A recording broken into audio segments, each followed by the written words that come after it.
Buenas tardes a todos, gracias por acompañarnos en nuestra última mesa, nuestra cuarta y última mesa, territorios y procesos productivos.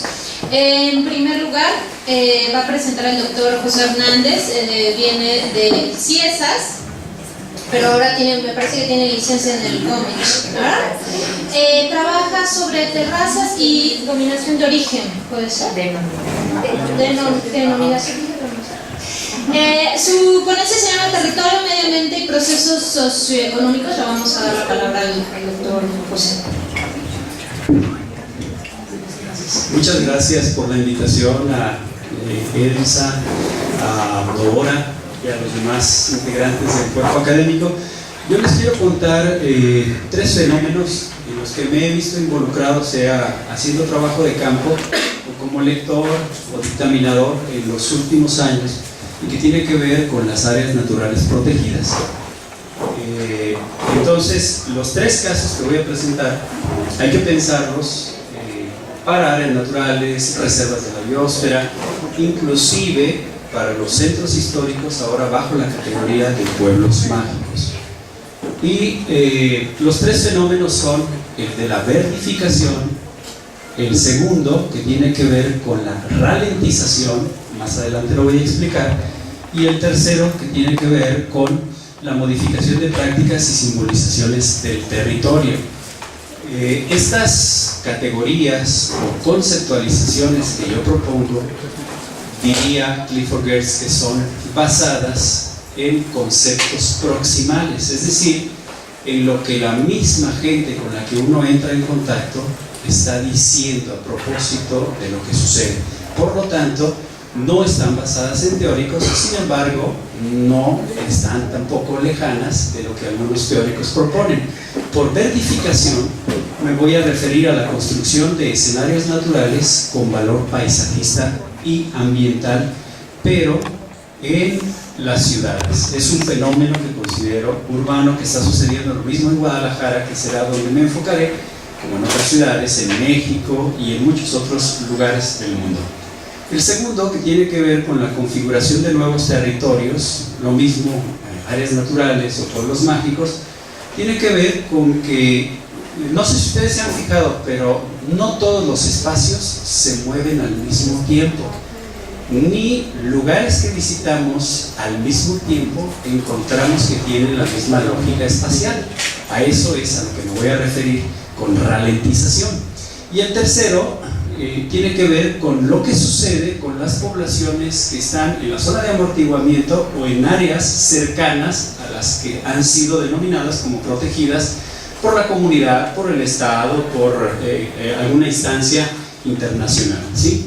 Y digo que se trata de un efecto de la desposesión por protección. Ya en la mañana se habló mucho de acumulación por desposesión. Ahora, a raíz de esos fenómenos, vamos a ver qué es lo que sucede en las áreas que se ven afectadas. Muy bien, pero partamos de qué estamos entendiendo por territorio, y coincido con lo que cerramos antes de irnos a comer, que es más que un contenedor físico y más que una ubicación en el espacio, y tiene que ver con un lugar, un espacio, un área. Escojan la categoría que ustedes quieran, pero donde se dan contradicciones múltiples y donde podemos identificar relaciones de poder de diferente grado, porque los que están involucrados, agentes, sujetos, actores, como a ustedes les guste, tienen diferente capacidad de ejercer el poder en esos escenarios. Pero por lo mismo son espacios de interacciones. A veces las interacciones son activa-activa, activa-pasiva, pero lo que caracteriza al territorio es que hay interacciones, aunque estén cargadas por relaciones de poder. Y por otro lado, hay que entender que así como Giddens habla de una doble hermenéutica, aquí tendríamos que hablar de una doble construcción. Los sujetos que participan en esos territorios hacen una construcción de lo que está sucediendo, consciente o inconsciente, porque los esquemas mentales con los cuales operan nos hablan de que hay una construcción del espacio. Pero nosotros, como analizadores, como investigadores, pues hacemos también una construcción sobre esas construcciones. Por lo tanto, aquí hablo de una doble construcción. Bueno, esta lámina es simplemente para decirles que cada día en México, y como una tendencia mundial, estamos encontrando más áreas protegidas, porque son figuras que ustedes se habrán dado cuenta que venden, que atrapan. casi todos nosotros hemos tenido la experiencia de visitar, no sé, un área protegida, una reserva, un parque natural, etcétera. Ese tipo de figuras que protegen y que con el paso de los años va aumentando desde el gobierno de Carlos Salinas de Gortari. Más de la mitad de las áreas naturales protegidas las encontramos de los años 80 finales hacia acá. Es decir, es un fenómeno muy reciente que tiene más o menos la edad que muchos de los que están aquí, ¿verdad? Constantemente se están declarando estas áreas. Pero qué curioso, porque se supone que debería de protegerse todo el territorio nacional y debería de ponerse la lupa en cada rinconcito. Sin embargo, encontramos que no, que hay figuras para proteger rinconcitos, espacios de unas cuantas hectáreas o de miles de hectáreas, y por supuesto hacia allá se canaliza la energía, los recursos públicos, la investigación, etc. Muy bien. Bueno, creo que la computadora ahora se volvió a trabar. ¿Me ayudas con un enter, por favor? Ahí, te vuelve atrás, ¿no?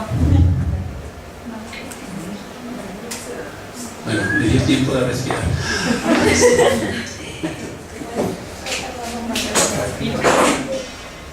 Sí, bueno, creo que hay que darle para atrás ahora.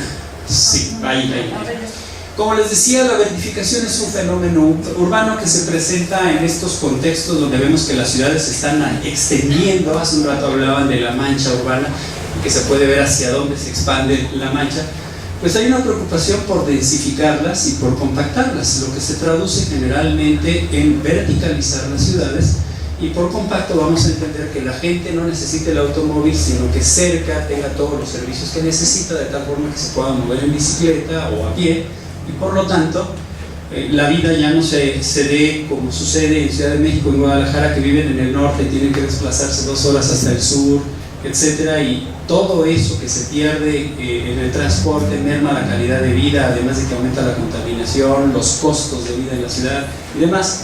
Entonces se está hablando de densificar y compactar, y hay muchas políticas públicas para concentrar a la población en las ciudades de tal forma que no se vayan a las orillas, aunque los fraccionadores y los de las inmobiliarias prefieren seguir construyendo en las orillas porque el costo de los metros cuadrados es más barato, y después son los ayuntamientos los que tienen que pagar los servicios públicos que hay que incluir en esas zonas. Pero también se dan los fenómenos de aumento de inmigración y de atracción a los cinturones urbanos de contingentes de indígenas, de jornaleros, etcétera, porque las industrias se están asentando en las ciudades. Y también otros de los problemas que encontramos es que hay más conciencia ecológica porque los problemas de contaminación y de cambio climático ya nos alcanzaron y queremos una ciudad donde tengamos calidad de aire, por ejemplo. ¿Sí? En este contexto, entonces, les voy a presentar el caso de la zona metropolitana de Guadalajara, donde hay una discusión que podemos identificar a partir de los sujetos involucrados, que es la barranca del río Santiago, que está inmediata a la zona metropolitana de Guadalajara hacia el norte. ¿Debe considerarse como parte de la mancha urbana? ¿O no? Es el límite hasta donde pudo crecer la ciudad. Bueno, pues esta barranca, que en realidad es un bosque vertical, es un bosque de galera, significa que va sobre las márgenes del río Santiago, que viene desde el lago de Chapala y corre hasta el Pacífico. Es un área natural protegida como una zona de recarga hidrológica desde 1997, son aproximadamente 23.000 hectáreas, un bosque donde hay predominantemente encinos, gomúchiles, pero también hay parotas, tezcalames, sauces, etc. Y para ubicarlo geográficamente, esta sería la zona de la barranca de Huentitán, que es el área natural protegida. Si se fijan, en el municipio de Guadalajara es lo único que falta de urbanizar. ¿Sí? Esta es la zona conurbada. La zona metropolitana comprendía solamente Tonalá, Tlaquepaque, Zapopan y Guadalajara, y ahora toda la zona conurbada pues se amplía hasta acá. El aeropuerto de Guadalajara está en Tlajomulco. Aquí está una vista aérea de la barranca, que es el área natural protegida. Aquí estamos a 1560 metros, aquí estamos a 600 metros, y la discusión es si esta parte debe ser considerada como dentro de la zona metropolitana y en específico dentro de la zona urbana de la ciudad de Guadalajara, porque saben que los planes parciales de desarrollo urbano son por municipios. Bueno, lo que se discute es que las autoridades necesitan áreas verdes, porque ustedes saben que de acuerdo con la Organización Mundial de la Salud, por cada habitante lo ideal es que haya entre 10 y 15 metros cuadrados de áreas verdes. Claro que ahora se habla de 9, de 8.5 y le vamos bajando, porque bueno, ya hasta con 7 metros cuadrados podemos vivir, hay quienes dicen. Pero si tenemos 23.000 hectáreas, eso supone aire fresco para 23 millones de habitantes si consideramos 10 metros cuadrados. O sea que si en este momento, de acuerdo con el censo del 2010, Guadalajara tiene 5 millones, una vez que se considere la Barranca como parte de la zona urbana, por lo tanto hay posibilidad de que crezcan hasta 23 millones de habitantes. Sin embargo, como comprenderán, eso abre la puerta a la especulación inmobiliaria, ¿sí?, a que se construyan viviendas verticales o huevito, como se les dice, de interés social, hasta de 10 pisos, en lo que en este momento son áreas verdes al interno de la zona metropolitana de Guadalajara, porque ya tenemos la Barranca, entonces podemos prescindir de los pequeños parques urbanos, y es un fenómeno que se está presentando donde quiera, ¿sí? La población, ¿cómo responde? No sé si sea solo resistencia, si sea contestación, oposición e incluso capacidad de negociación, pero lo que dice es que ellos adoptan una postura preservacionista, que nadie toque la Barranca, por favor. ¿Sí? A nosotros no nos interesa que se considere, y si quieren que nadie se meta en esa zona. Pero esto implica que, por ejemplo, no hay una visión histórica, porque la Barranca históricamente ha sido ocupada, ha habido poblaciones, y desde el prehispánico se ha documentado que en esta zona había gente que se dedicaba a la pesca y también al cultivo, a la cosecha de frutas, entre otras cosas. No era solamente, por lo tanto, un remanso o un área donde podían ir los pobladores de la zona metropolitana a hacer ejercicio, ¿verdad? Bueno, y por esto le llamo verdificación. Comprenderán ustedes que de acuerdo con este sistema de consulta del propio Ayuntamiento de Guadalajara, en este caso el gobierno del estado de Jalisco, lo que está más en rojo significa las áreas críticas donde no tienen los metros cuadrados por habitante correspondientes a áreas verdes. Esta es la zona de la Barranca que se quiere considerar como parte de la zona metropolitana, y verán que cerca efectivamente hay muchos déficits de áreas verdes, porque no se ha considerado por ahora. Pero qué lindo es que presenten una imagen verde, porque nos deja la sensación de que se está verdificando, de que en realidad hay un compromiso ecológico, ¿sí? A eso refiere el concepto. En realidad es mucho pragmatismo lo que hay, pero lo que estamos haciendo es, a raíz de lo que sucede, tratar de crear conceptos que nos permitan entender lo que está sucediendo. Como el problema más severo se presenta en las zonas urbanas, pues lo que hacen es verdificar y decir, mira, aquí tenemos el óptimo, en este caso son 9 metros cuadrados por habitante, ¿sí? Bueno, pero fíjense ahora que grafican todo el municipio de Guadalajara. Aquí está nuestra área natural protegida, como decía Tere en la mañana, el norte lo tenemos arriba, ¿sí? Tendríamos el este, la porción que corresponde al área natural protegida, como es parte del límite municipal, la están considerando. Pero en la siguiente imagen, donde comienzan a pensar en cómo resolver los déficits de áreas verdes, ya aparece el área natural protegida como verdificando la ciudad, ¿sí? Y muchos de los parquecitos que hay dentro de la zona metropolitana van a desaparecer necesariamente una vez que se adopte esta medida, porque tenemos que, al ser una extensión superficial tan grande, no solamente cubre las necesidades barriales o del centro de población, sino regionales, incluso más allá del municipio. Muy bien, este es el primer fenómeno que se está presentando en Guadalajara y que tiene que ver con la construcción de un territorio para resolver un problema de necesidad de áreas verdes, ¿sí? El segundo es la estatización y ralentización. Por estatización no me refiero al Estado, sino al dejar las cosas en el estado en el que se encuentran. Seguramente ustedes habrán visitado, no sé, el centro de Cuernavaca, o tal vez de Morelia, o de la Ciudad de México, Tlalpan, y encuentran que tiene una arquitectura diferente al resto del entorno, que la ciudad se está modernizando, que cada vez vemos la tecnología de punta, incluso en la construcción. Sin embargo, en esos lugares como que se estancan, como que se estatizan, que no pasa el tiempo. Si las construcciones alrededor son de cemento, ahí son de madera.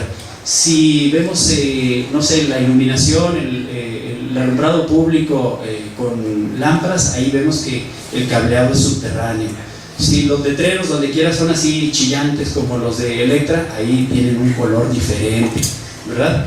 Como que el tiempo no ha pasado en ese espacio que se recorta. Se mueve a una velocidad diferente, digo yo. Es decir, es más lento y como que se quedan las cosas donde se encuentran. Esto, que son nuevas formas de conceptualizar, percibir, etcétera, lo podemos aplicar, como les decía al principio, para todo esto, incluso para las denominaciones de origen o las indicaciones geográficas. Quien haya ido a Chile, o a Argentina, o a Tequila, encontrará que en las rutas del vino, o del tequila, o en el caso de España igual, de la uva y de la vid y demás, como que lo que sucede ahí, como si fuera un enclave, está desconectado del resto. Estamos en un paraíso donde todo es comer uvas y ver el paisaje de los viñedos y las cavas, etc. Y no ve uno ni siquiera un teléfono público, ni un cajero electrónico, nada de eso, ¿verdad? Como que están al margen de lo demás. Bueno, pues el argumento que yo estoy proponiendo es que esta desvinculación a través de estas formas de espacializar y temporalizar, ¿sí?, es resultado de ciertas políticas, ¿sí? O no fueron planeadas y son externalidades, pero en realidad también así fueron diseñadas para que funcionen como museos aislados, como islas taxidérmicas, como si no tuvieran nada que ver con el resto, ¿verdad? Y aquí les presento 3 pueblos mágicos. No voy a hablar de áreas naturales, pero también podríamos considerar el caso del sótano de las golondrinas en San Luis Potosí, o los cenotes en Yucatán, etc.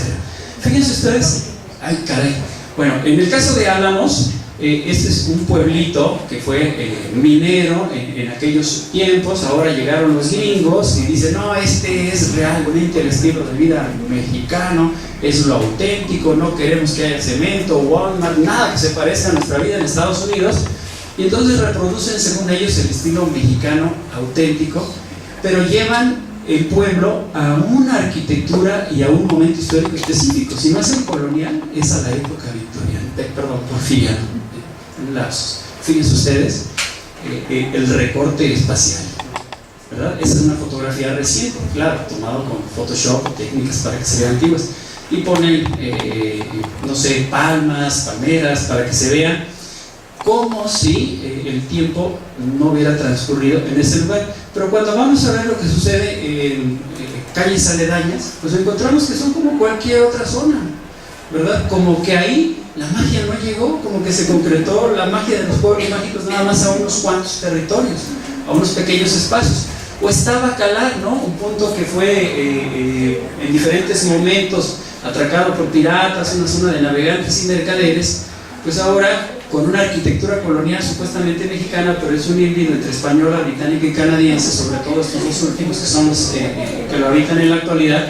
Claro, porque está el fuerte, que le da unas características muy peculiares al pueblo mágico de Bacalar, que la gente lo disfruta, pero si vemos el entorno cercano, pues resulta que es un territorio completamente diferente donde no hay inversión pública, ¿verdad?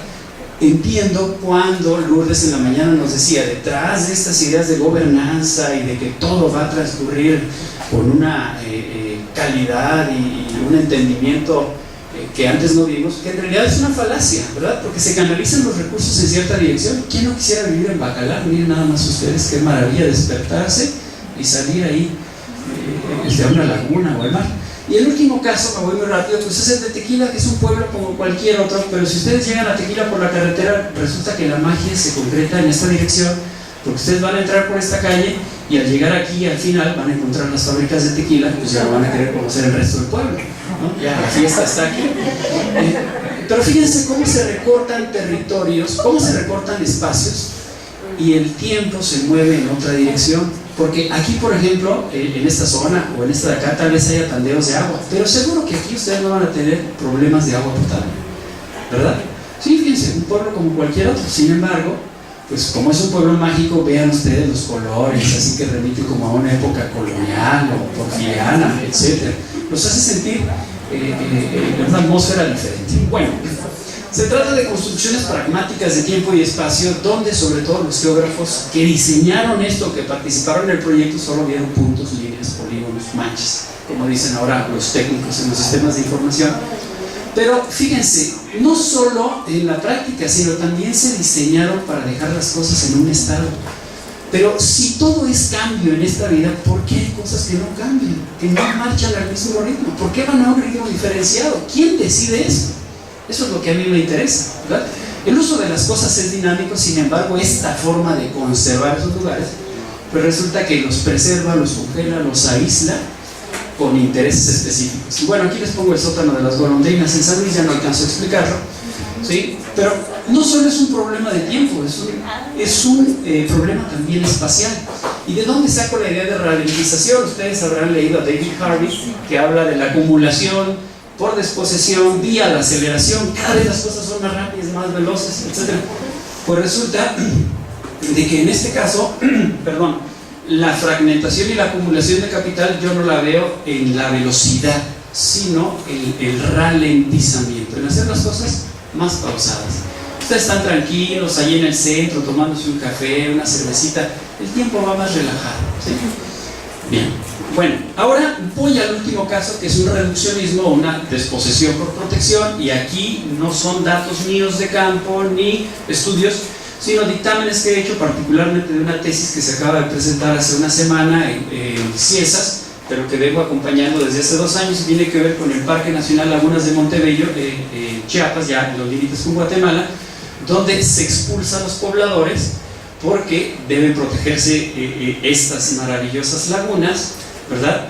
Y se encuentra que hay un problema de contaminación del agua y que viene de las zonas inmediatas, aledañas a la zona de protección, que dicho sea de paso, se protegió en un momento en el que había un avance debido al reparto agrario entre los años 40 y los años 60. Pero ¿qué es lo que sucede? Y aquí me interesan los impactos socioculturales, es algo que Nora trabajó en la mañana. Es decir, yo digo que hay un cambio en la simbolización o en la conceptualización del territorio por parte de estos indígenas ya convertidos en ejidatarios al paso del tiempo. ¿Por qué? Bueno, porque hay más población, tienen más presión por espacios de cultivo, por alimentos, no tienen un capital social ni unas redes muy amplias como para estar migrando, digamos, estacionaria o incluso perennemente a Estados Unidos, a Monterrey y a otros lugares, sino que es una migración muy corta y realmente solamente por 15, 22 días, un mes, de acuerdo con lo que esta chica dice, que provoca que la gente, al tener menos espacio, utilice agroquímicos en cantidades realmente industriales. Hay una fuerte dependencia de los insumos químicos para poder cultivar, y entonces eso es parte de lo que provoca la contaminación. Pero yo digo, ¿cómo es posible que si los dispositivos culturales están funcionando, se permitan dañar a la madre tierra? Aquí ya hubo un cambio. Tal vez no fue porque ellos estuvieran convencidos de que tenían que modificar sus concepciones para ahora sí decirle a la madre tierra, sabes que con tu permiso, pero tengo que meterle agroquímicos. Tal vez fue presión de todo lo que sucedía alrededor, pero el territorio ya no es lo mismo. La principal preocupación es recuperar la tierra o no seguir perdiendo. Y bueno, rápido, este es el área natural protegida, pero aquí tenemos todas las zonas ejidales, los terrenos que quedaron comprendidos dentro del área natural, incluso las lagunas. Y por supuesto, al ellos estar asentados en esta zona y utilizar agroquímicos, se reflejan aquí en la coloración de las lagunas. No me interesa a mí en este caso, como les decía, ver el efecto de la contaminación, sino el cambio o el impacto sociocultural que tuvo en la percepción y el uso de la tierra derivado de esta declaratoria, ¿verdad? Bueno, en África hay documentados estudios que demuestran que las áreas naturales protegidas son las más depredadas, y si no, los que son expulsados en las áreas aledañas se dedican a una casa de recolección furtiva, de tal forma que si eso está protegido, lo inmediato es lo que está totalmente desprotegido y sálvese quien pueda, porque se arrasa con todo. Pero también hay casos que demuestran que en África los lugares donde hay más protección son en realidad los que tienen el acceso más difícil y donde no hay ninguna declaratoria. O sea, demuestran que no son las declaratorias la forma de solucionar este problema. Bueno, termino. Conclusiones. Les acabo de presentar 3 fenómenos: el de la vertificación, que sirve para evidenciar políticas económicas de construcción de territorios, aprovechando que ya existen decretos de protección de áreas naturales; el de la ralentización o estatización, para dar cuenta de procesos territoriales desde la economía política. Son espacios que se recortan, ¿sí?, donde hay una dinámica diferente, que yo digo se mueven a otra velocidad con base en una distribución desigual de recursos. Esa es la clave. Y por último, que los efectos de la desposesión por protección son un asunto de impactos socioculturales y ecológicos. Muchas gracias.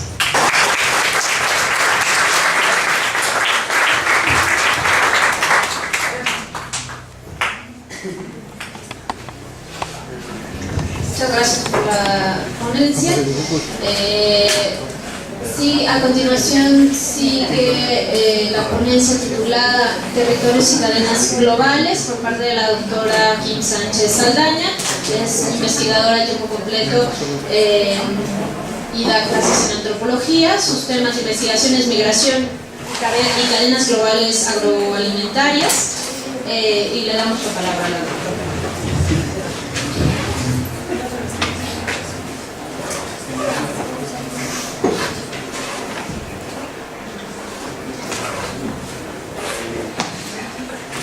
Buenas tardes, muchas gracias a los organizadores, a las organizadoras de este seminario. Creo que han logrado reunir a gente de muy diferentes instituciones, que estamos todas preocupados de una u otra manera del tema justamente del territorio y la manera de tratar de entender el impacto, las consecuencias de diferentes tendencias estructurales, también como de la forma en que los mismos actores construyen este territorio. Yo, digamos, aquí voy a hacer un poco de contraste. Vamos a hablar no tanto de territorios urbanos o de esta nueva presentación que nos hizo Jesús, sino más bien voy a tratar de hablarles del territorio desde la perspectiva de las cadenas globales. Los objetivos serían exponer la utilidad analítica del concepto de cadenas globales de mercancías, ahorita lo comentamos, para investigar la participación de las actividades agropecuarias de Morelos. Voy a basarme un poco en ilustrarlo para el caso de Morelos, en amplias redes nacionales e internacionales de producción y abasto de bienes, y al mismo tiempo también señalar la relevancia de analizar las conexiones extralocales de procesos productivos en la misma configuración territorial de una comunidad, de una región o de todo el estado. La noción de cadena ha sido utilizada, y también es como hemos visto en otras presentaciones, hay conceptos que son muy polisémicos, digamos, ¿no? Y en general, digamos, cuando se habla de cadena, como su mismo nombre nos va dando un poco la idea de eslabón, ha sido justamente utilizado y se le considera, digamos, como que tiene esa ventajosa virtualidad, digamos, metafórica, para hablar de procesos, ¿no? De hacernos notar, digamos, que hay una serie, digamos, de etapas que están encadenadas, que están justamente unidas, que llegan a un producto o a una mercancía hasta, digamos, su consumo final. Esta idea, digamos, obviamente que parece ociosa cuando hablamos de aquellos productores que son también consumidores, pero como ahora ya hay una distancia muy grande entre quién produce y quién consume, entonces como que venir a recordar que hay, digamos, toda una serie de transformaciones de las materias primas. Para fines, digamos, la palabra cadena se ha usado en muy distintos sentidos, a veces con un recorte muy descriptivo de manera como muy limitada o muy aplicada por orientaciones economicistas, digamos, a considerar cuáles son, digamos, como los cuellos de botella en una cadena para tratar desde, supongamos, un organismo público, tratar de pensar en dónde habría que evitar que se atoren, digamos, los procesos, o tratar de facilitar que la generación de valor y cosas así. En este caso, digamos, nosotros vamos a usar más bien una categoría más analítica, que tiene justamente como que el énfasis de ver un conjunto de redes organizadas y agrupadas alrededor de una mercancía o un producto, lo cual, digamos, redes que conectan entre sí unidades familiares, empresas, estados dentro de la economía mundial.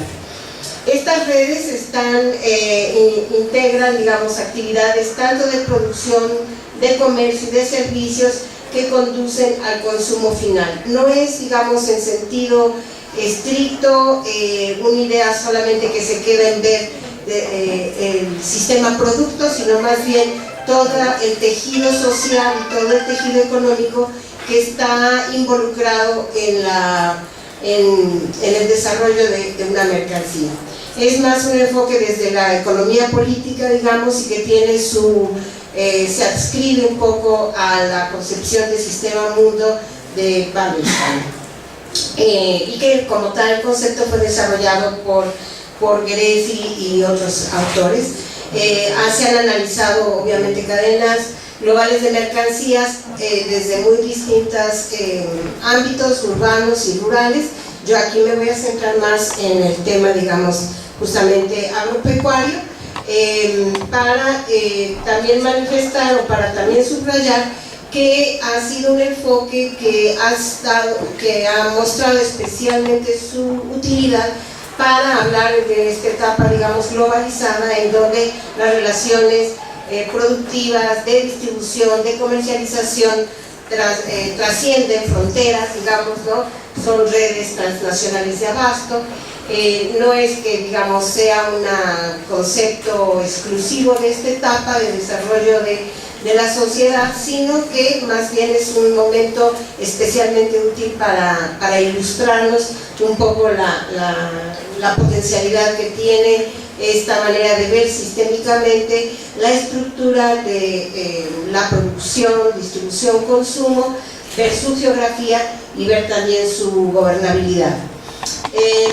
Para este caso, digamos, nosotros estamos tratando de basarnos digamos, habría muchos ejemplos, hemos tomado un solo tipo de ejemplos, que vamos a mencionar dos casos, que es la agricultura de exportación.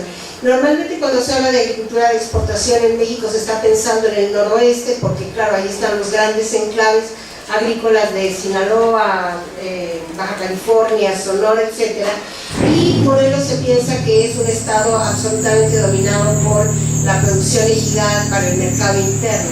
Sin embargo, de una manera significativa, Morelos ha estado empezando a cumplir un papel en estas cadenas de redes, digamos, transnacionales, y de una manera modesta, pero bastante importante.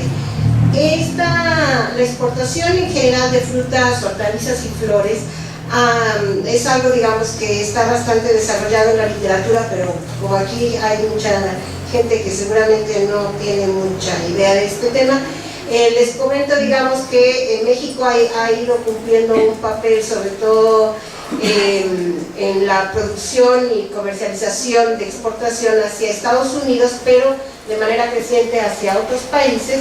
Y dentro de este proceso, que incluso se remonta, digamos, para el caso de Morelos, hacia los 70 del siglo pasado, se fueron conformando ciertas redes que de acuerdo a Humberto González, de Ciesas, por cierto, ubica, digamos, que Morelos se conecta más hacia el lado de Texas que hacia el lado de Arizona o California, como si fue para otras entidades en el país y otros enclaves agrícolas.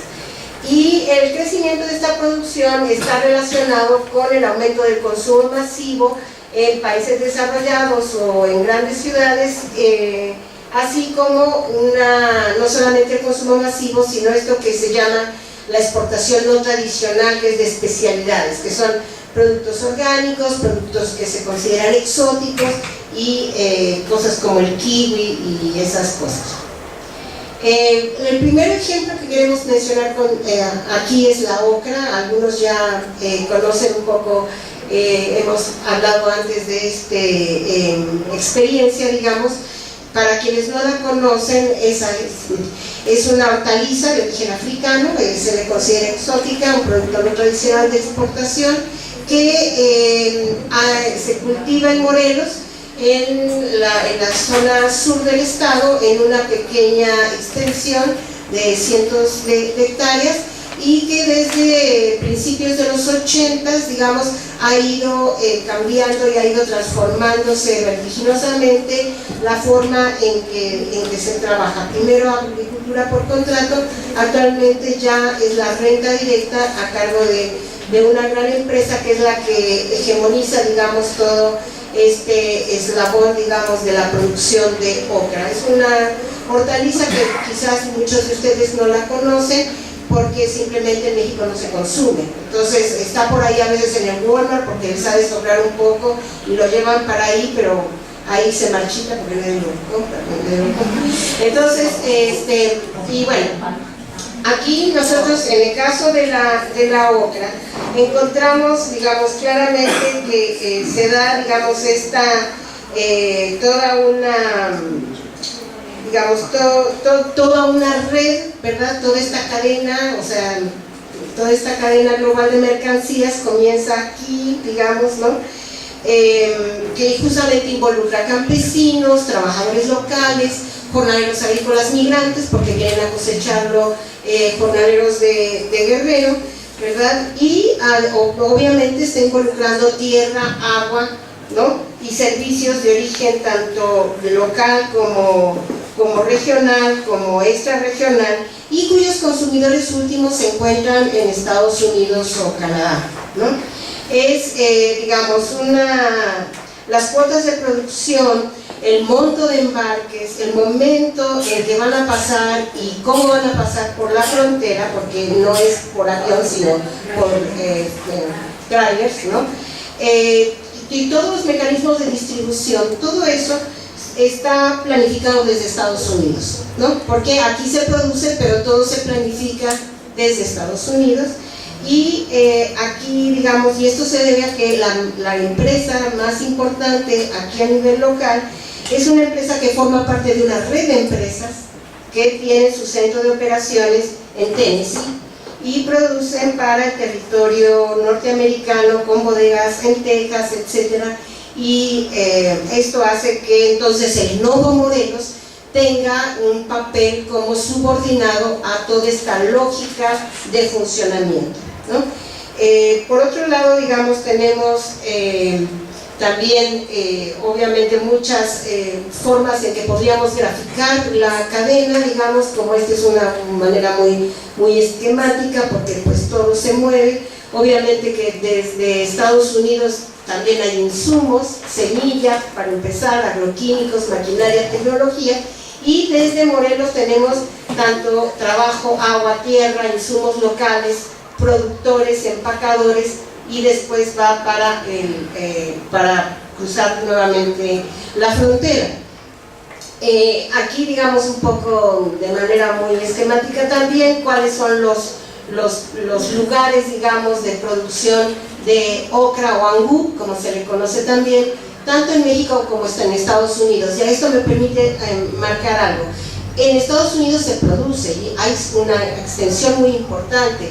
Sin embargo, en la época invernal no pueden producir por las heladas, y ahí es donde justamente México, con una pequeña cuota de participación, permite lo que se llama, digamos, una producción, ¿no?, de todo el año, todo el all around year. Digamos que en el ámbito de la producción de productos frescos es un aspecto que te puede justamente colocar en, digamos, la vanguardia de la competitividad internacional.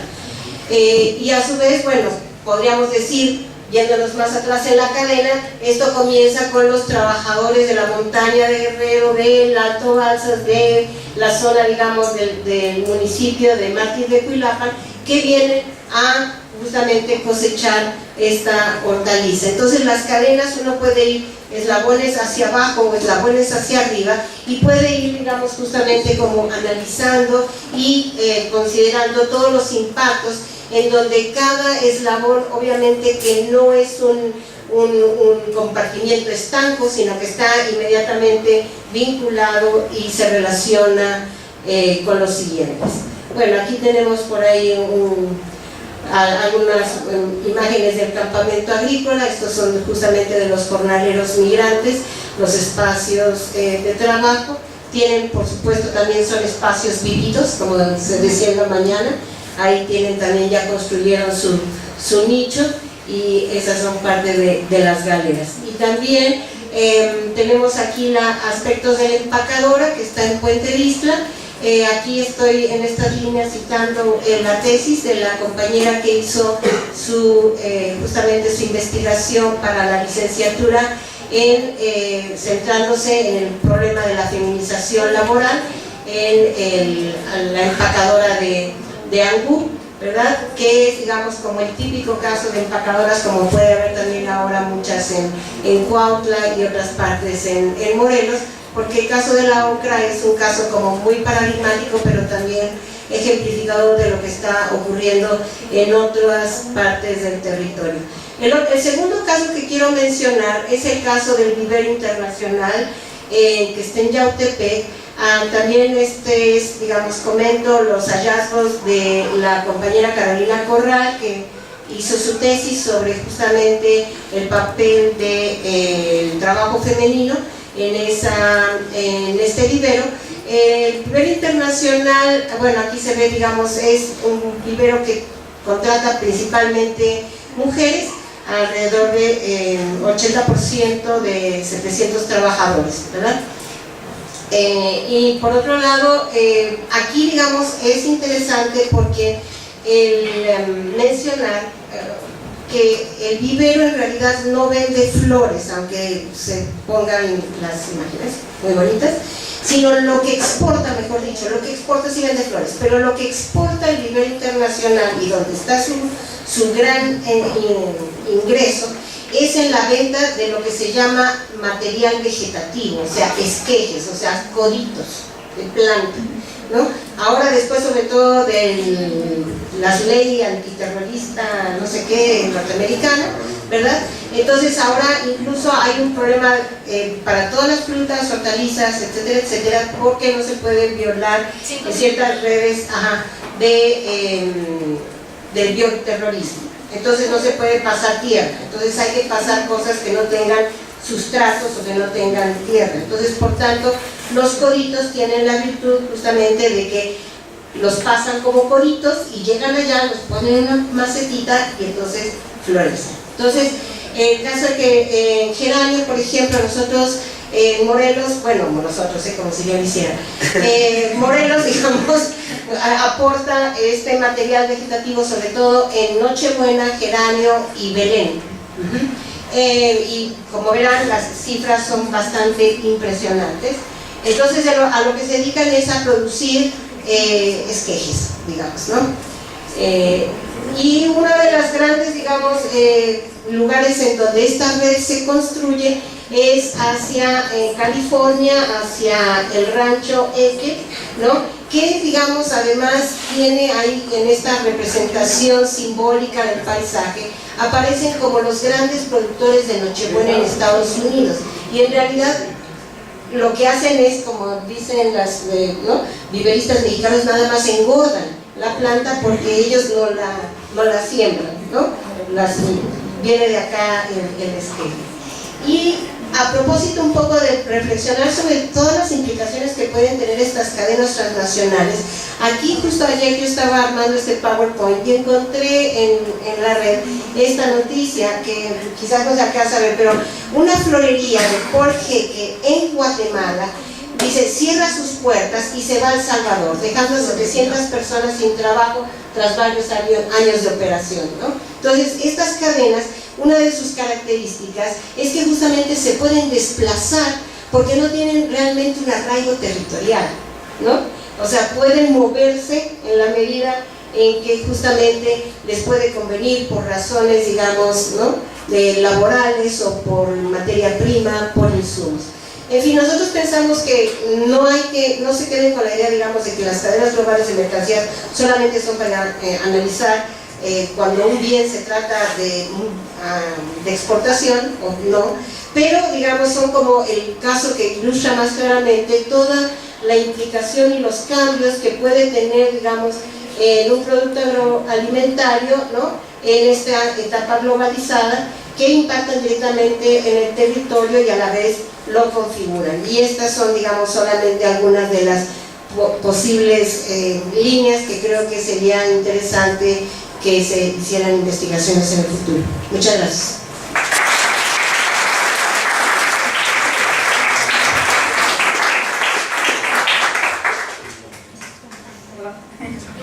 Muchas gracias a la doctora por su participación.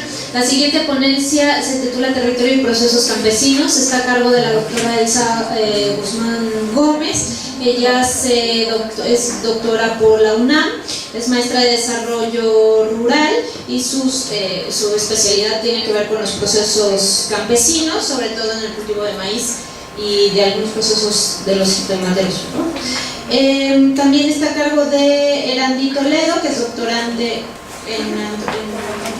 en desarrollo rural, y los dejo.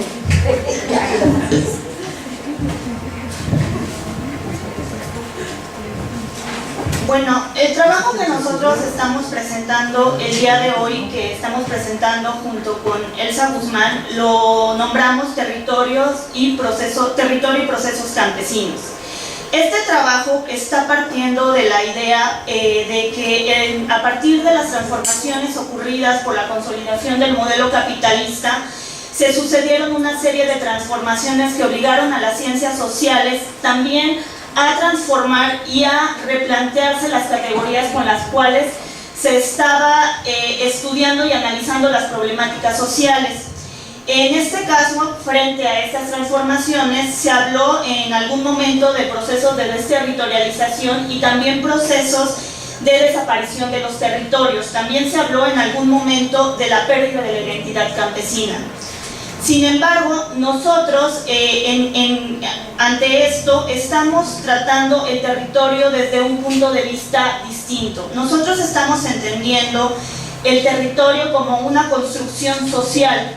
Estamos entendiendo este territorio como el espacio en donde se materializan una serie de procesos sociales importantes y que transforman las identidades campesinas.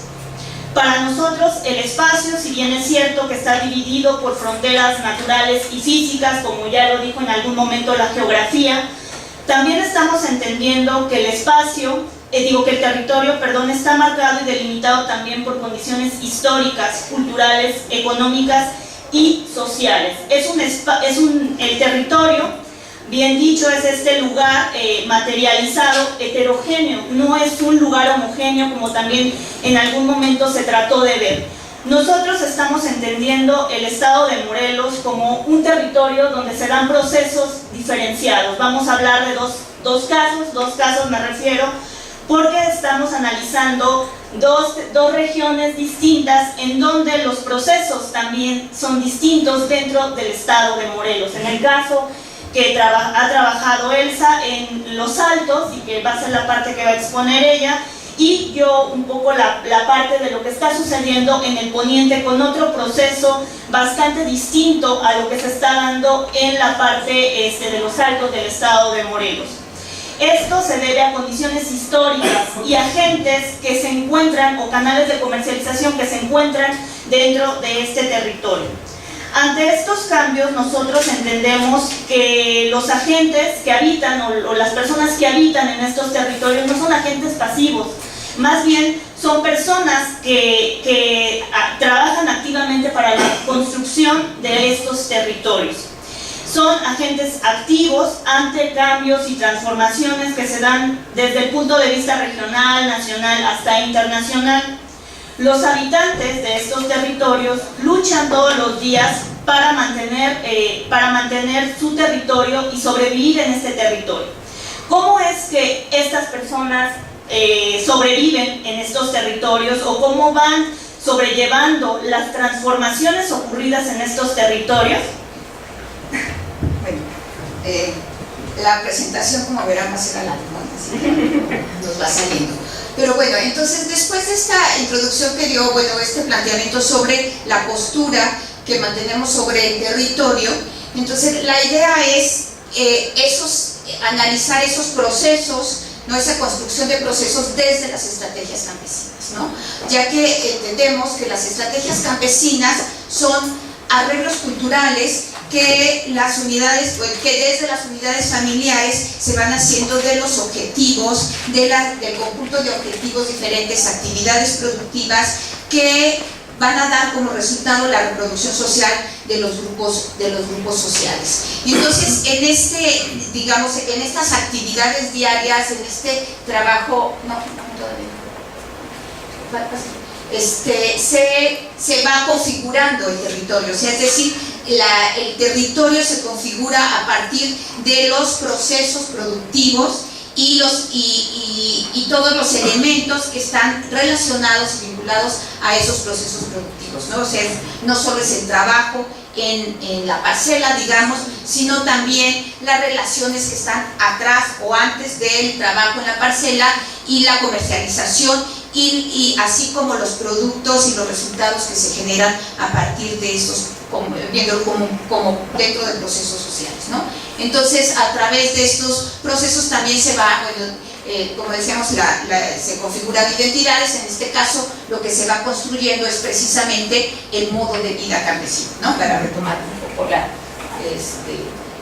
términos. Entonces, bueno, estas estrategias o las actividades de los productores a través de sus estrategias se vinculan y se adecúan al mercado, o sea, digamos, no terminan en la unidad familiar, en la casa familiar, en la parcela campesina, sino más bien están articulados a las estructuras económicas, a las estructuras de poder y, por supuesto, de manera como más directa o visible hacia el mercado, lo cual también tiene repercusiones en la misma reconfiguración de las estrategias, ¿no? Entonces, son estrategias que se van configurando a partir de los elementos digamos, culturales de los grupos campesinos, pero al mismo tiempo también se van modificando y adecuando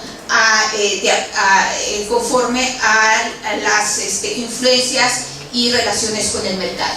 Entonces, de esta manera, digamos, se van construyendo procesos a nivel precisamente territorial más amplio en algo que llamamos el espacio público, ¿no? Entonces, desde la participación de los propios campesinos y las relaciones que van estableciendo con los múltiples actores, con los jornaleros, con los proveedores de insumos, con los comerciantes y una gran cantidad de actores que a lo largo de, pues digamos que de los años, de las últimas décadas en que los pequeños productores se han estado vinculando al mercado como parte de la reproducción del propio sistema, entonces están, digamos, participando y también desde la misma estrategia participando en la configuración de estos espacios públicos, es decir, no son ámbitos, bueno, entendemos el espacio público como ese espacio de disputa de distintos actores, en donde no están regidos,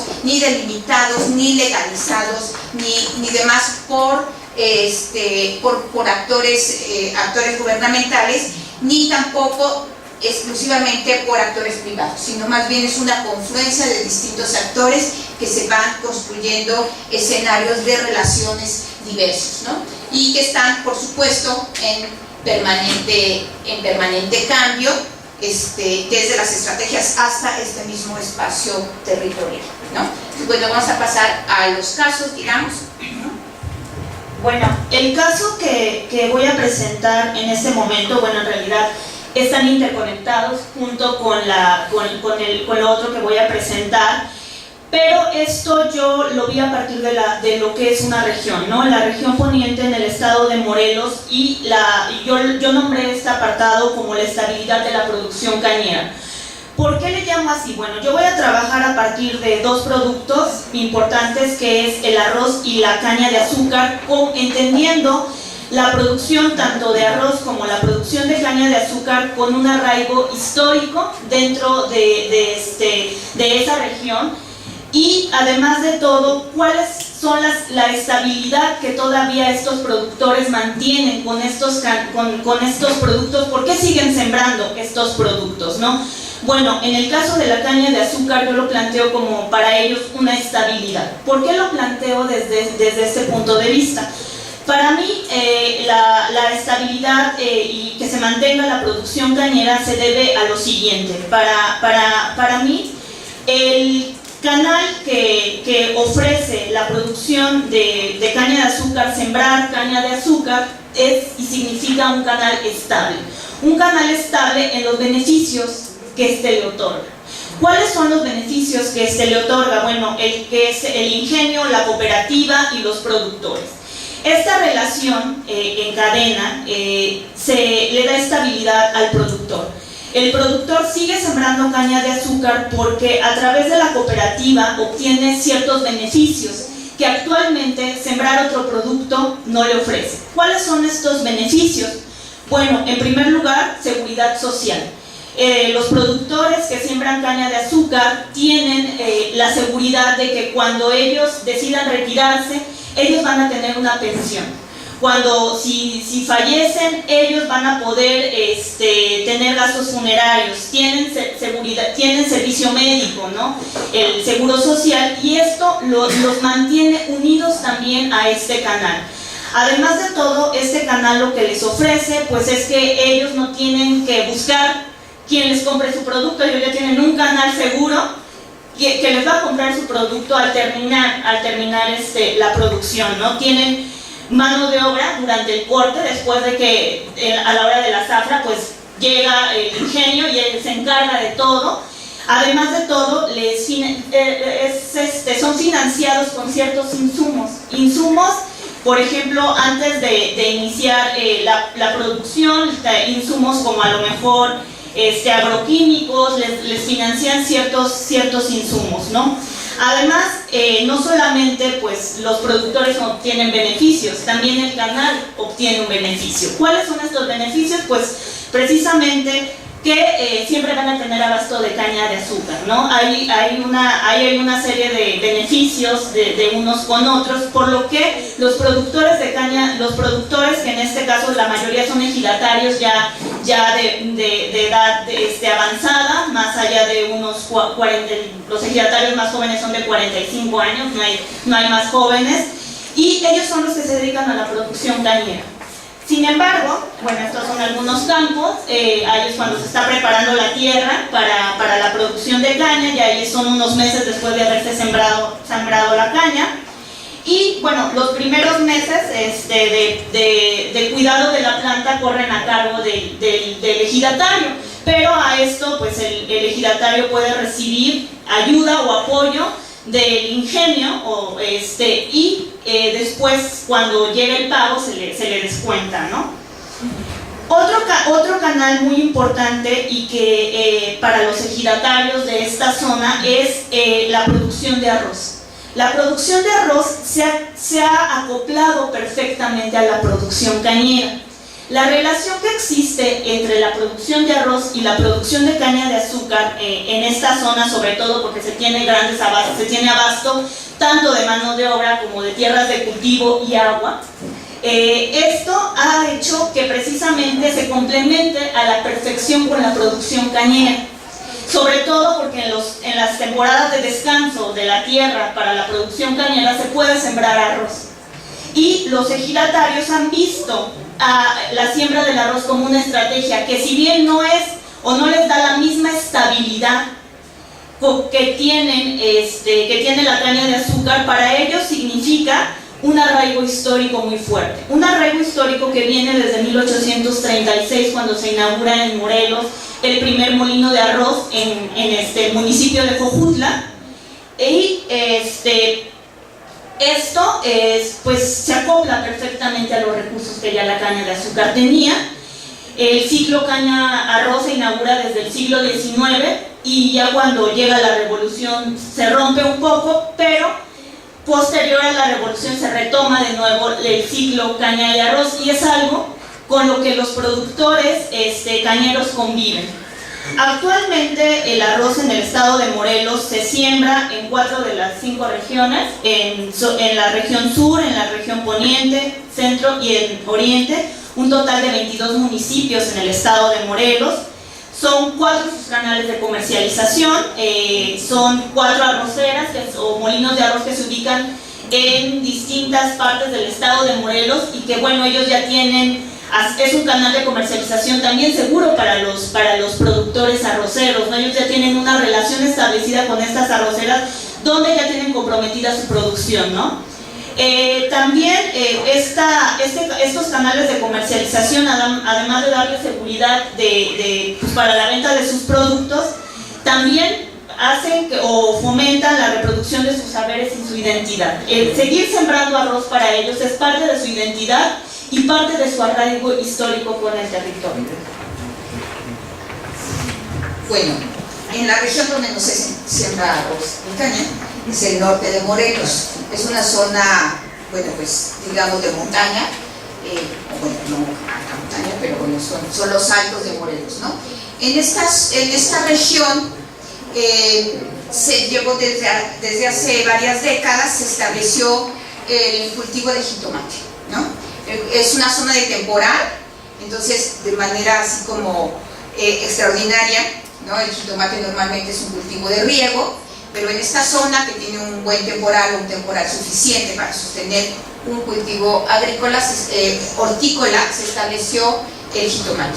Y entonces han sido como décadas de cambio, no en todas, porque esto empezó en los 50, pero sí como desde los 90 más o menos he seguido, digamos, las transformaciones del jitomate en esta región, y cada vez que regreso no puedo dejar de volver a regresar, porque me encuentro precisamente con cambios y cosas novedosas, ¿no? Entonces, digamos que si bien lo primero que se estableció fueron jitomateros y se consiguió, digamos, como una casi identidad jitomatera, ¿no? La región de los Altos de Morelos se estableció en la central de abastos como una región, digamos, de abasto del mercado nacional importante en la temporada de temporal, en la cual no compite con el jitomate de Sinaloa, que es básicamente de riego, ¿no? Entonces ha sido como importante.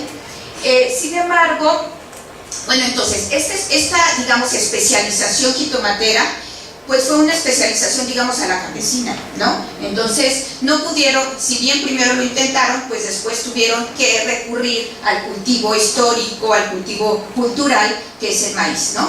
Entonces siempre se dio, digamos, ese binomio jitomate-maíz, a lo que yo cuando lo estudié le llamé la especialización diversificada, ¿no? Entonces, sin esa diversificación, que no solo es el maíz, sino también según las regiones, hay unos donde hay un poco más de frutas y demás, los traspatios y demás, que aseguran o garantizan el autoconsumo y una base con la cual competir en el mercado, en el jitomate, ¿no? Que para los que no tengan claro el jitomate, o en general las hortalizas, pero el jitomate en especial, es un cultivo, digamos, con mucho riesgo, porque por un lado tiene grandes riesgos en la siembra, porque es muy plagudo, porque es muy delicado y demás, ¿no?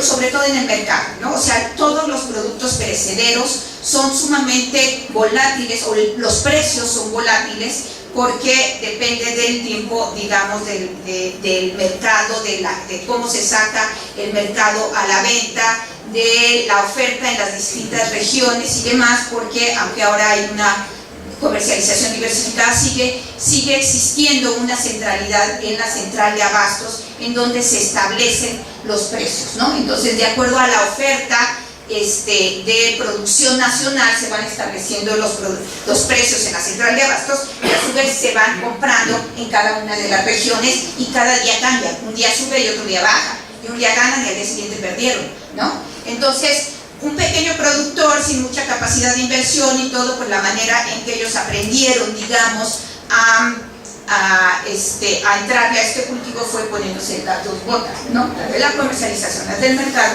y la del autoconsumo, la segunda, ¿no? Entonces, bueno, es que es una historia que no puedo, no, pero tantito nada más, porque lo que quiero llegar es, o sea, después de toda esta historia, pues han tenido que ir cambiando, ¿no? Entonces se ha ido modificando precisamente, digamos, el jitomate al ser tan difícil se empezó a cambiar a hortalizas, y todo este aprendizaje tecnológico y comercial, que es así como un gran saber, no son realmente sabios los productores en ese sentido, lo han ido trasladando al manejo de distintos cultivos, ¿no? Cada vez necesitan mayor tecnología porque los monocultivos de hortalizas crean más plagas sobre plagas, ¿no? Y entonces es más difícil controlarlas y tienen que inventárselas, ¿no? Entonces ahora lo que encontramos es que cada vez tienen una diversidad de plagas también, ¿no? Entonces, y además una diversidad de nuevos actores, ¿no? Entonces, si bien ahora ya el mercado no está completamente centralizado, ahora les llegan compradores por todos lados, ¿no? Las maneras de comercializar también cada vez los ponen más difíciles, ¿no? Un día pueden vender seleccionando y al día siguiente tienen que vender huertas enteras sin seleccionar. Y encontramos también, que es lo que a mí más me ha impactado, son los nuevos actores, ¿no? Que los voy a dejar mencionados, pero que estos nos remiten a los elementos, a las discusiones que teníamos en las mesas primeras, que son distintas maneras de despojo, ¿no? Entonces son actores comerciales que llegan, o sea, llegan financiadoras a ofrecerles poner invernaderos, porque ahora para la protección son invernaderos, que unos les cobran triple y otros los engañan, ¿no? O sea, financiadoras fantasmas, les llegan a ofrecer canales de comercialización seguros, les llegan a ofrecer todas las ofertas para la construcción de sistemas de riego, de invernaderos y demás, y hay una gran diversidad de intermediarios, ¿no? Entonces encontramos que no solamente hay más actores de venta de insumos, sino también con funciones distintas, que lo que están haciendo, las funciones que están cubriendo, ahora sí, son precisamente las de los espacios de los servicios agropecuarios gubernamentales que no existen, por supuesto, ¿no? Entonces, capacitación, insumos, comercialización, tecnología, los están cubriendo actores privados que están, pero como aves rapaces, ¿no? Y los productores, pues teniendo que, pues, embarcan una producción, por ejemplo, un pedacito de jitomate con un inversor, pero la calabaza esa la siembran ellos sin comprometerla con nadie, pues para ver cómo van ganando o cómo van perdiendo, ¿no?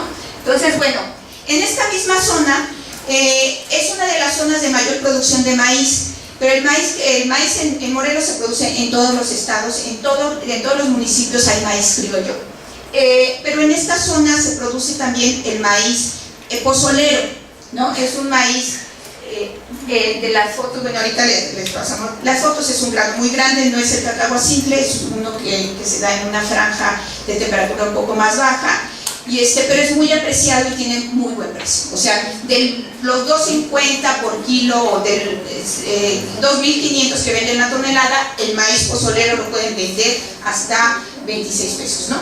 Entonces, bueno, sin embargo, la mayor parte de esta producción la acapara antes era uno, ahora son como 2 o 3 intermediarios que están comprando en efectivo en la central de abastos toda la producción de todos los productores. Entonces aquí ellos siembran maíz, digamos, basados en esa historia cultural. Una parte de ese maíz, por supuesto, es para autoconsumo, es para darle a sus animales, es en los solares, o sea, digamos que sostiene esta parte de la economía campesina, esta parte de la reproducción campesina, de la seguridad campesina, pero al mismo tiempo están ensartados con un intermediario que le representa una venta mucho más alta que cualquier otro cultivo y de alguna manera más segura que el jitomate. Entonces es una combinación interesante. Y otro elemento que también es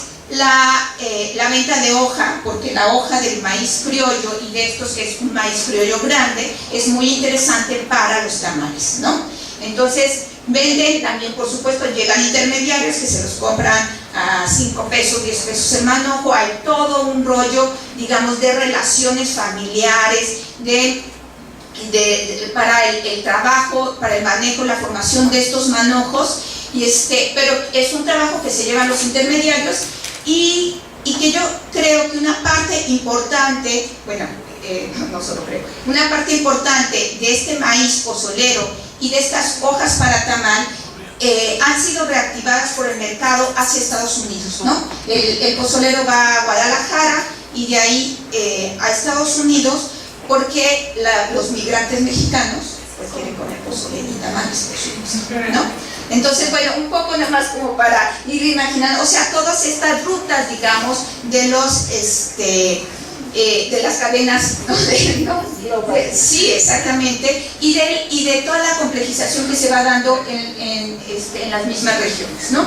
Entonces encontramos, bueno, digamos, el maíz, como sabemos, también toda una serie de frentes de disputa, ¿no? Como es actualmente el maíz transgénico, la comercialización restringida para el maíz criollo a partir de la reactivación de las cadenas de maíz híbrido, ¿no? Entonces, bueno, muy rápidamente, pero es así como algo que nos puede como aclarar, digamos. El consumo de maíz criollo en Morelos se ha disminuido y existe como un déficit, o sea, consumimos el 30%, se produce en Morelos el 30% del maíz que se consume, y es básicamente el que consumen las comunidades campesinas, ¿no? Porque lo que se consume en las ciudades es maíz híbrido, porque los pequeños productores ya no pueden vender su maíz a los molinos para el consumo de las zonas urbanas, ¿no?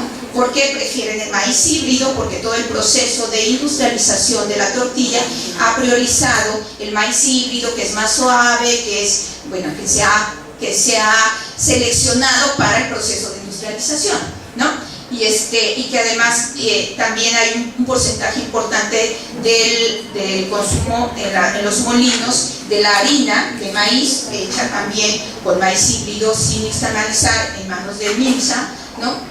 Del grupo Gruma.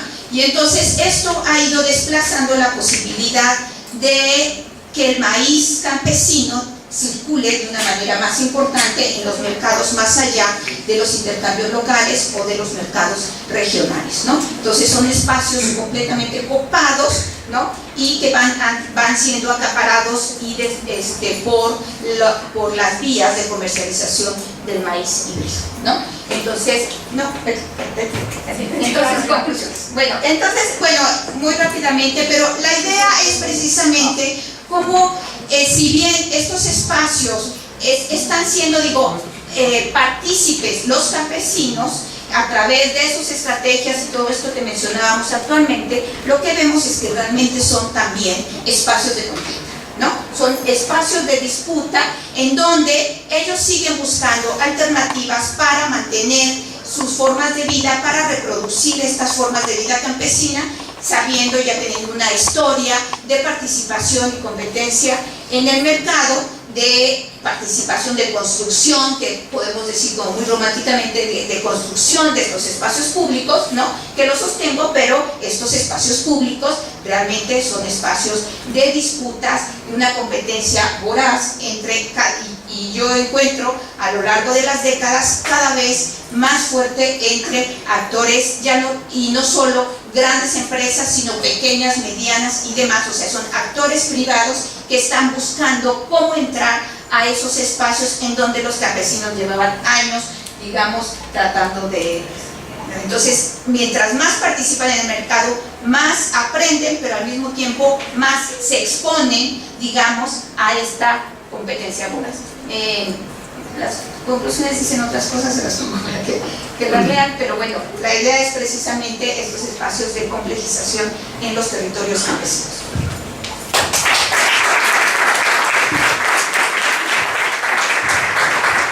Muchas gracias por la participación.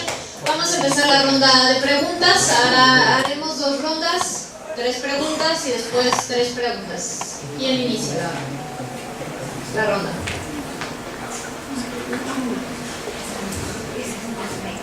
Sí. Sí. Sí, porque y después la doctora. ¿Alguien más?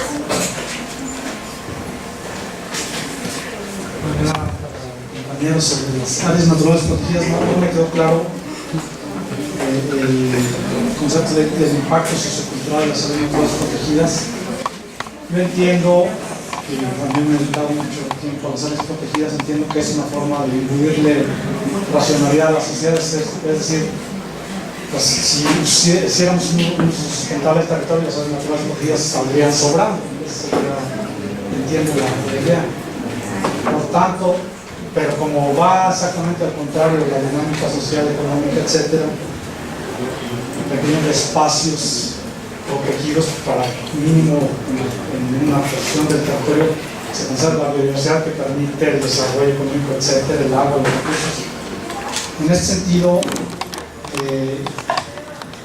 creo que es pertinente dada el tipo de sociedad que tenemos, es decir, que tiene todas sus broncas como todos los estados, pero son pertinentísimas, es decir, incluidas para muchas sociedades campesinas que me han tocado ver, que de otra forma hubieran devastado territorios importantísimos para ellos mismos, no para el contexto regional. Entonces, si puedes aclarar un poquito eso. Gracias. La siguiente para la Gracias, pues yo felicito a los ponentes, la verdad todos muy interesantes, pero la preocupación que tengo un poco es en la última presentación acerca de esta reiterada uso del concepto campesino. Yo no sé si esto es parte de lo que está ocurriendo en las dinámicas rurales.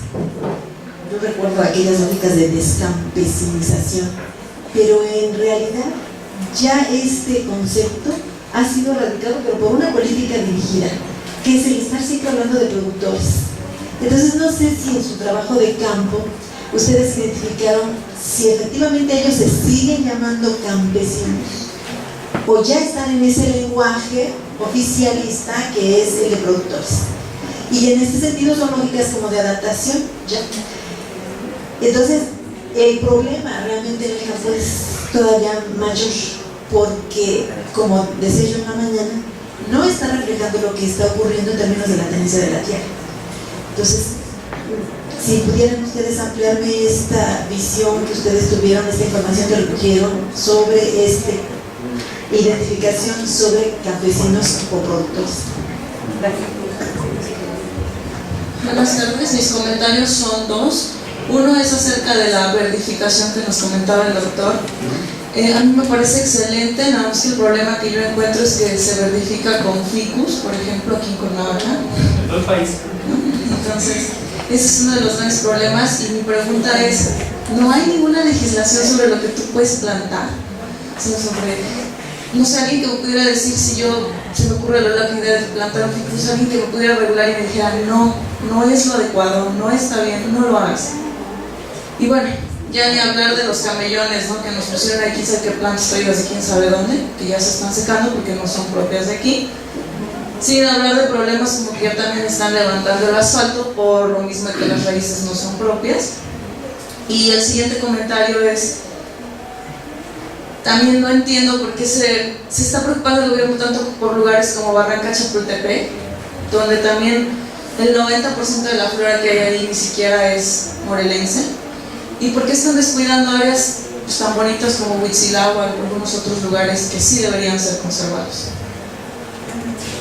Señor Puerta. Sí. Bueno, si quiere entonces en la siguiente ronda contestamos estas 3 y otra ronda.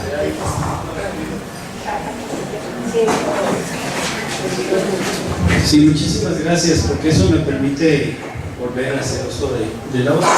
Hay muchísimos impactos en el caso de las áreas naturales protegidas. Coincido en que la lógica suena muy bien, ¿verdad? Tenemos que hacer todos estos recortes porque la depredación viene aquí.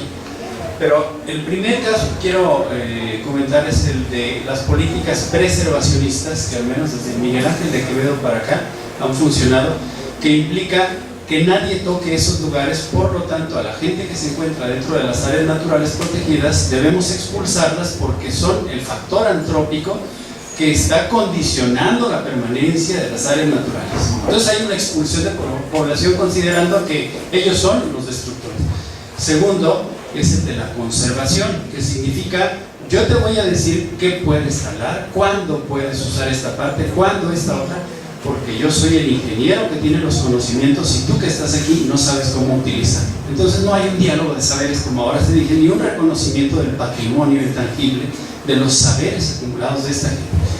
Porque está demostrado que muchas áreas que supuestamente son naturales, en realidad son culturales desde hace muchísimo tiempo, que es esta simbiosis o este intercambio con los seres humanos lo que le ha dado ese valor ecológico a esos lugares, ¿verdad? Y más bien lo que está sucediendo es que ahora se comportan como desiertos, ¿verdad?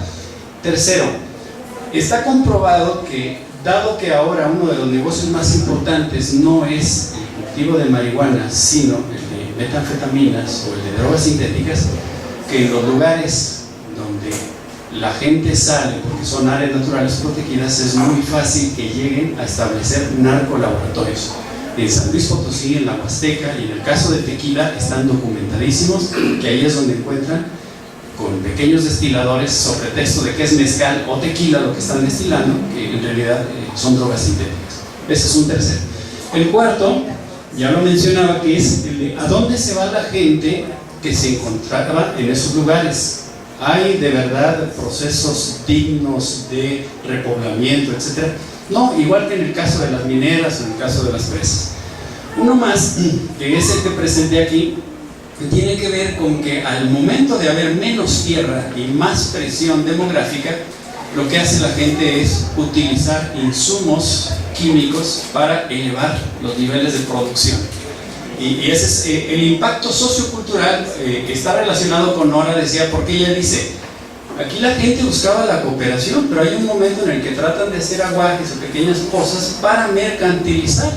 ¿Cómo llegó aquí a esos sujetos que antes cooperaban, que ahora de ahí pueden hacer negocio? Igual sucede aquí. ¿Cómo es posible que la gente que reconocemos románticamente como que son los que han cuidado mejor de la naturaleza, ahora se permiten utilizar cantidades impresionantes de agroquímicos? Ese es un impacto sociocultural tremendo, no solo en la dimensión simbólica, sino también de cómo se organiza la gente ahora para trabajar, porque antes era mucho trabajo manual y ahora con los agroquímicos hay gente que queda desplazada. Muy bien. Luego, uno más es el tránsito de campesinos a guías de turistas. El problema no es tanto el que ahora queden, digamos, ociosos durante buena parte del tiempo, sino qué pasa con todos esos saberes que en realidad contribuían a que esas áreas estuvieran en condiciones estables, porque efectivamente hay casos que encontramos que la depredación la provocaron los mismos locales, pero otros demuestran que no. Entonces aquí hay que ir caso por caso. Esa es mi respuesta, ¿verdad? Pero sí, también encontramos que efectivamente hay lugares donde es exitosa la política de las áreas naturales protegidas. Lastimosamente, como crecen las áreas, y algo que Patricia Ávila de la UNAM ha llamado el ecologismo de los ricos, se están presentando fenómenos de desposesión de tierras, que yo aquí llamé desposesión por protección. El ecologismo de los ricos consiste en que primero gente como Carlos Slim, para decir un nombre, compran terrenos en Los Cabos o en alguna zona interesante, hacen las negociaciones con el gobierno para que las zonas inmediatas sean declaradas áreas naturales protegidas, y entonces ellos abren la ventana y encuentran que hay un bosque protegido alrededor, que es parte del plus de esos desarrollos turísticos que ellos han creado. Patricia Ávila documentó el caso de Costa Alegre en Jalisco, pero es un esquema que se replica en Tailandia, en muchísimos lugares. Bueno, sobre la verdificación, efectivamente la crítica es a que lo que le preocupa a muchos funcionarios es que las cosas, los espacios públicos se vean verdes, pero no consideran en realidad los impactos ecológicos. Y sí hay legislación, y sobre todo cuando se va a usar cualquier área urbana o se va a hacer un cambio de uso de suelo, lo primero que se pide es un diagnóstico o un estudio de impacto ambiental. Y ahí es donde se debe considerar, por ejemplo, cuáles son las especies endémicas, lo que se recomienda que se plante, se siembre, se ornamente en ciertas zonas, pero no se toma en cuenta. Y lo que hacen es lo que haga que se vea verde el escenario. Esa es la crítica. ¿Y a por qué ciertas zonas sí y ciertas zonas no? Perdón, ahí es donde encuentro diferencialmente el ejercicio del poder. ¿Quiénes son los que deciden que ciertas zonas sí y ciertas zonas no?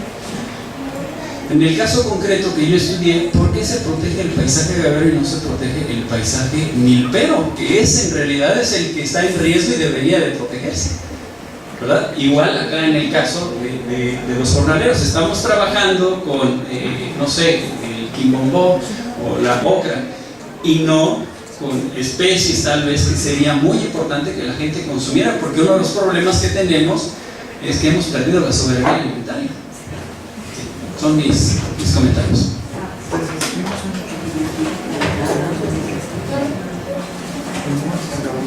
Bueno, precisamente lo que comentabas, esto de campesinos a productores, yo creo que de hecho ya no sé, los campesinos, bueno, la gente misma de estas poblaciones ya no se dice campesinos, sí, en verdad sí se dice productores. Pero yo creo que esto tiene que ver y está arraigado sobre todo a todas las políticas que se han implementado. Ya hasta las políticas mismas, cuando en algún tiempo se habló de política campesina, ¿no? De esto de fomentar la producción de los campesinos, cuando estamos hablando a mediados del siglo XX se habló de campesinos.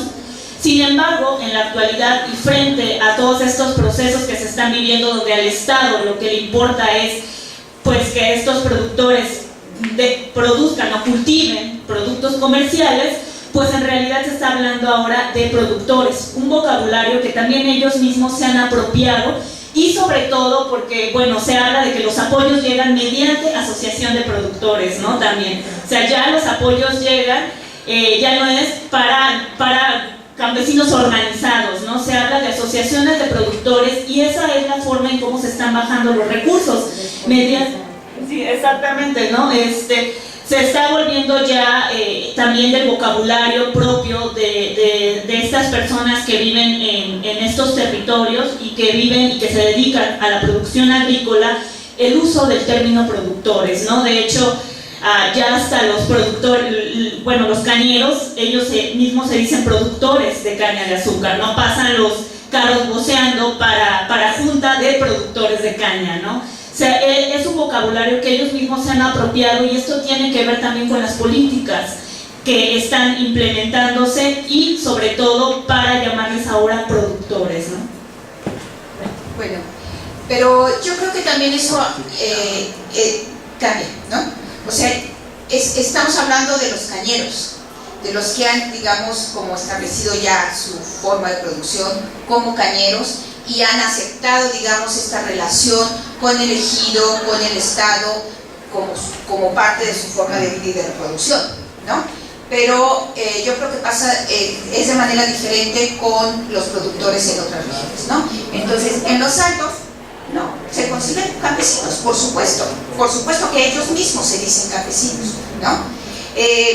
Justo también estábamos en otro trabajo en Cuentepec, en una de las regiones, otra comunidad indígena y no sé qué, un estudiante que está haciendo un trabajo del programa de gobierno, ¿no? Entonces, en donde los términos son productores, y entonces ella preguntaba como los términos de cómo les llegaba no sé qué para los productores, y le decía, es que nosotros no somos agricultores, nosotros somos campesinos, ¿no?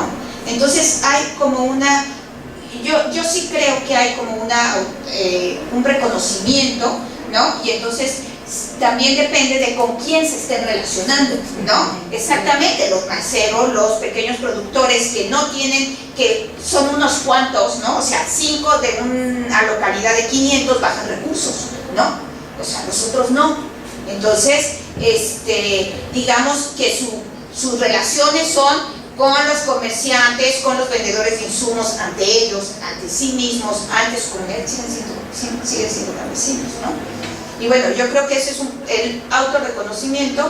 Y por otro, también en términos teóricos, bueno, pues yo reivindico precisamente como concepto de campesino en esta acepción tanto como agraria, digamos, el arraigo, todo este aspecto cultural, pero también el de la construcción de sí mismos frente precisamente a un mercado capitalista, ¿no?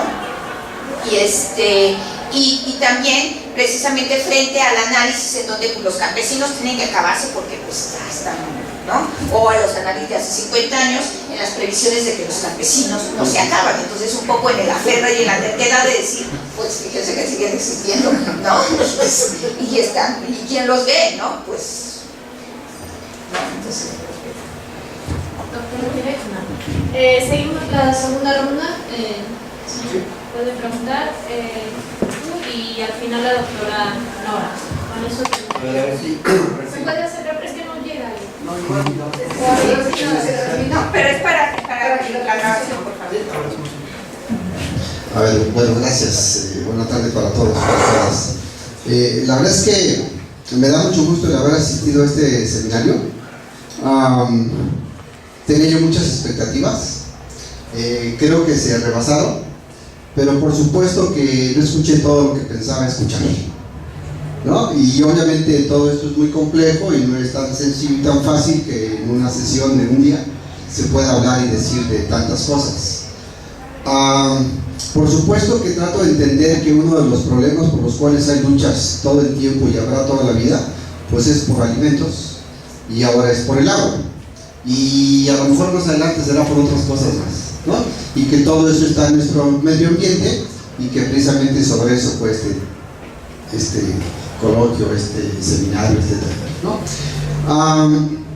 El pensar si son productores, si son campesinos, si son jornaleros, si son el nombre que les podamos poner, finalmente todos somos personas, todos necesitamos de un espacio, de un lugar, de un territorio, y aquí estamos y aquí vivimos, ¿no? Aquí estamos ocupando un espacio, en un lugar, dentro de un territorio, y todos estamos felices y contentos, ¿no? Como que no nos estamos peleando. Entonces el otro tema importante es que pues hay que buscar siempre el estar armonizados, y en ese asunto de la armonización, pues bueno, ya como que de repente depende de cada uno, de la relación social que establezca con quien sea, o quien está a mi alrededor, y entonces ya veo si me llevo bien o no me llevo bien, y entonces, bueno, la complejidad puede ser todavía mucho más amplia. Pero en esta parte, sobre lo que aborda este tema, es de que hemos perdido soberanía alimentaria. Bueno, lo hemos perdido desde hace muchísimos años, ¿no? Desde hace muchísimos años somos importadores de alimentos. Nuestra frontera agrícola está difícil de que nos dé de comer para siempre, y hay muchos otros cultivos o especies que lo pueden hacer. A ver, yo voy a platicar un poquito de algo porque al final, y me dio mucho gusto que hablaran de ornamentales, ¿no? Yo produzco y yo trabajo con productores de ornamentales, y algo que hemos hecho desde 1991 aquí en el estado de Morelos, hace ya 26, 28 años, es que los productores sean los dueños de sus propias empresas. Lo que he escuchado ahora es que los productores pues son jornaleros, es mano de obra, ¿no? Pero le tienen que vender a otro, y ese otro es el que refacciona, es el dueño de la empresa, es el intermediario, es el comercializador, es el exportador, ¿no? En este trabajo que hemos hecho desde 1991, hemos establecido un modelo donde los productores sean los dueños de su propia empresa. Y entonces yo creo que no escuché hablar hoy algo que hay mucho que decir de organización de productores. Porque si las cosas tienen que ser diferentes, creo que también habría que buscar las cosas diferentes para que ese cambio se dé, ¿no? Y creo que una parte fundamental es la organización. Pero la organización es sencilla, no es fácil, es muy compleja también, ¿no? Y entonces se necesitan de líderes reales y verdaderos, honestos, comprometidos, solidarios y demás, para que esto pueda llevarse a cabo. En el 91 establecimos un modelo en donde al principio los productores no creían en él. Decían, no, y asociarme con un productor, ya lo hice y me transó, ya lo hice y me engañó, ya lo hice y me está debiendo. Y me decían, es que ya fracasamos muchas veces. Y entonces yo les decía, a ver, dense la oportunidad de fracasar una vez más. y a ver si a lo mejor ahora te va mejor, ¿no? Date la oportunidad. Hemos fracasado toda la vida, pero siempre hemos rebasado y siempre, ¿no? ¿Y cómo nos vemos ahora? Pues estamos vivos, estamos sanos, estamos bien, tenemos una buena familia, un lugar donde vivir, ¿no? Quiere decir que has tenido la capacidad de vencer todos los obstáculos que has tenido. ¿Y qué tal si ahora te va bien? Y empezamos con nuestro primer modelo en el 91, y hoy hay como más de 25 empresas iguales a la primera que hicimos en el 91 en Morelos, ¿no? Y la más grande de todas pues está en Cuautla. Y entonces cuando nos dimos cuenta que los productores organizados podíamos hacer cosas interesantes, hicimos una primera empresa para comercialización de plantas ornamentales. Nos dimos cuenta que nos hacían falta insumos, creamos otra empresa para que nos proviera de insumos. Nos dimos cuenta que nos hacían falta recursos, financiamiento, creamos otra empresa para que nos diera el financiamiento. Nos dimos cuenta que nos hace falta asistencia técnica, asesoría, y estamos creando otra empresa para que nos dé la asistencia técnica y asesoría. Los productores son los dueños de todas sus empresas, ¿no? Y bueno, nada más quiero terminar diciendo en el tema de despojo para ver si es propio o correcto lo que voy a decir. Se habla de lugares protegidos. Pues nuestro país presume de que en el mundo tiene el primer lugar por lugares protegidos, ¿no? Según la UNESCO. Pero además somos riquísimos, estamos en el cuarto o quinto lugar por la biodiversidad, ¿no? Que pues no sé, ese lugar tan privilegiado que tenemos, pero pues que no lo usamos, ¿no? Desgraciadamente tenemos tantos recursos, tantas joyas en la naturaleza que no las usamos. Un ejemplo rápido: Nochebuena, Cuetlazochi, es mexicana. 500 millones de plantas se comercializan en el mundo en 4 o 6 semanas. Todas las variedades de Nochebuena que se cultivan en Morelos, que es morelense y guerrerense, todas vienen del extranjero, hay que pagar royalties, regalías. En Morelos este año se pusieron 30 millones de Nochebuenas. Si pagáramos $1 de regalías por cada una, bueno, entonces el problema es, todas esas Nochebuenas vienen de fuera. Eso puede considerarse un despojo y un problema al medio ambiente, y o de qué manera lo pudiéramos abordar o qué pudiéramos hacer al respecto. Felicidades para todas, para todos.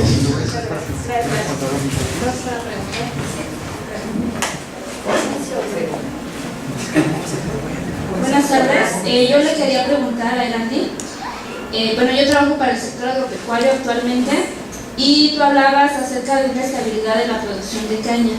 Entonces yo quería preguntarte hasta qué punto esa estabilidad es real, porque es como un poco superficial la manera en la que lo presentas, cuando en realidad, pues bueno, tenemos que los fertilizantes que les proveen son de mala calidad y los productores tienen que volver a comprar. Entonces las cuotas que las organizaciones les cobran por comercializar la producción de caña son excesivas. Están implementando estrategias donde dejan florar la caña para que pierda sacarosa y entonces la caña valga menos. Las condiciones de vida de los jornaleros son deplorables. Los centros de salud son de muy baja calidad, y bueno, hay un exceso de producción que baja los costos, ¿no? Y para terminar, la asistencia técnica que se les da muchas veces es de papel, ¿no? Ni siquiera existe. Entonces, ¿por qué no profundizar un poco en ese aspecto? Gracias. Doctora.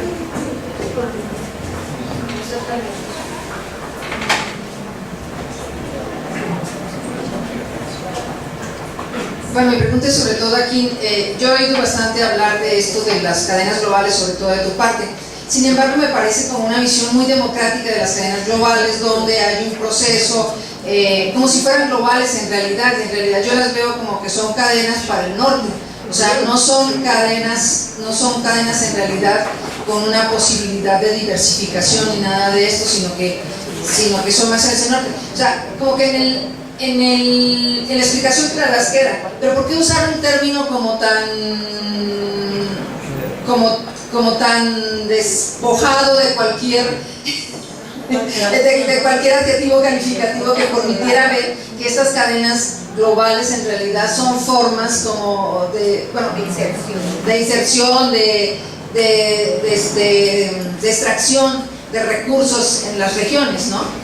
Porque se da pues, en muchos lados y siempre se dieron, y en la época del siglo XIX pues, se hablaba de economía extractiva, y después se empezó otra vez a hablar de economía extractiva, pero solamente en el caso de las minerías. las mineras. Entonces, como que eso no fuera como si las cadenas globales no fueran economía extractiva, ¿no? Entonces, no sé dónde radica este punto, que como que en la economía somos un poco más ecuánimes al trabajarlo, pero no sé tu perspectiva. Muchas gracias. ¿Quién comienza? A ver, sí. Claro, bueno, voy a primero comentar un poco sobre lo que justamente apunta el profesor. El viverismo morelense es, digamos, uno de los... hay distintas estrategias productivas, pero sin duda ahí se encuentran unos modelos muy exitosos de adaptación y de gestión de recursos, ¿no? Hemos hecho algunos estudios sobre el viverismo de Tutela del Monte que después nos gustaría compartir. No era parte un poco de las posibilidades aquí de presentar esto, pero sin duda, digamos, muchas de las cuestiones que usted plantea justamente muestran cómo hay esa capacidad de los campesinos para recrearse, renovarse, innovarse y mantener una tradición y al mismo tiempo hacer innovación para poder ajustarse a una realidad muy cambiante y sobre todo en espacios periurbanos ha sido especialmente exitoso, digamos, ¿no? Ha sido una alternativa bastante viable, que tiene muchos problemas, que tiene muchas complicaciones, que nos encadena, digamos, a otro tipo de mercados, pero bueno, ahí están y sin duda lo que usted dice es muy cierto, ¿no? Creo que el despojo en este sentido podría verse desde distintos aspectos. El primer despojo, como usted lo mencionó, tiene que ver justamente con lo que hablaba el doctor Carlos en la mañana.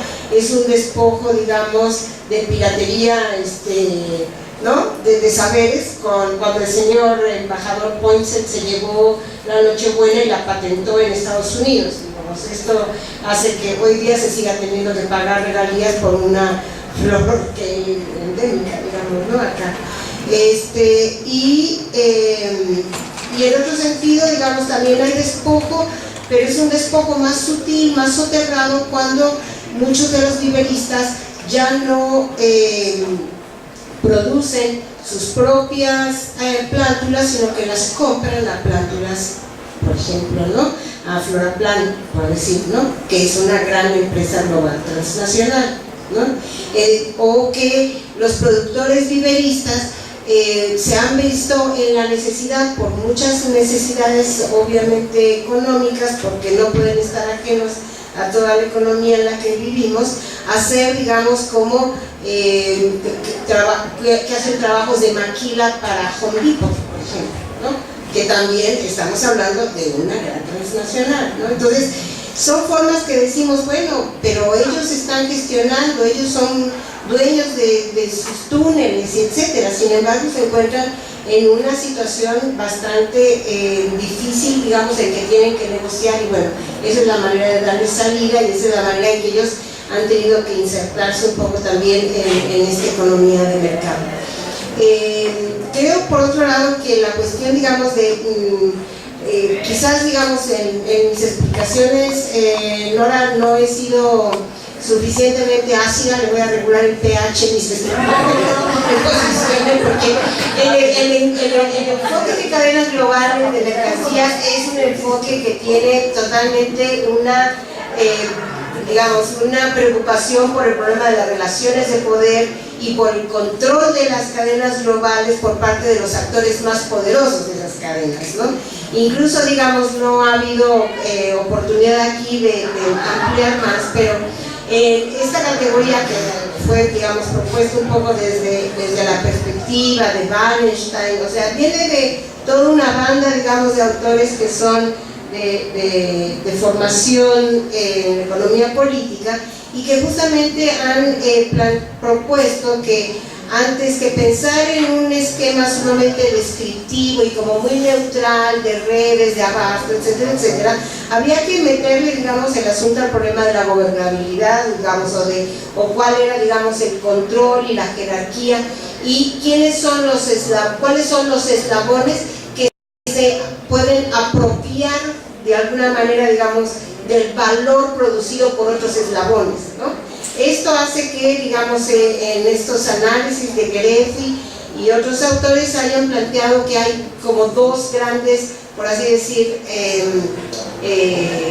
actores, digamos, dependiendo del tipo de cadenas. Hay cadenas que están dirigidas desde la demanda, entre comillas, que son los grandes distribuidores, sobre todo para el caso que hemos estado ejemplificando aquí, que por ejemplo son frutas, verduras, son juguetes, son muchas cosas, y otros que están dirigidos desde el ámbito de la producción, que es más bien como las automotrices, ¿no? Entonces como que son dos las cadenas dirigidas por, digamos, por el productor, y las cadenas dirigidas por el distribuidor, digamos, ¿no? Y en este momento son justamente en el tipo de cadenas que yo estoy mostrando el mayor poder y quien gobierna y quien, como decía yo metafóricamente antes, quien tiene el sartén por el mango son los distribuidores. Walmart, ¿no? O grandes, digamos, cadenas de supermercado que cada vez influyen más y no solamente dicen qué quiero comprar, sino cuándo lo quiero comprar, cómo lo quiero comprar, en qué cantidad, y todo eso va por la cadena y termina siendo que el campesino diga: hoy tengo que producir esto, o tengo que producir de una manera escalonada, o tengo que adaptarme, o etcétera, etcétera, o tengo que decir, como dicen los altos, yo afortunadamente vendo en esta ventana cuando no tengo que competir con Sinaloa, ¿no? Entonces, y si por A, B o C en el mercado Walmart o algún otro de las grandes cadenas, digamos, decide o le conviene comprar a otro lado el jitomate, Sinaloa no sabe qué hacer con su jitomate, inunda el mercado y entonces el productor de Los Altos tira las cajas porque ya no le conviene vender, ni siquiera gastar gasolina para ir a vender. Y se pudre a veces en el campo porque ya tampoco va a pagar al jornalero para que coseche una mercancía que perdió totalmente su valor. Entonces, todo está relacionado, pero le voy a echar más feeling.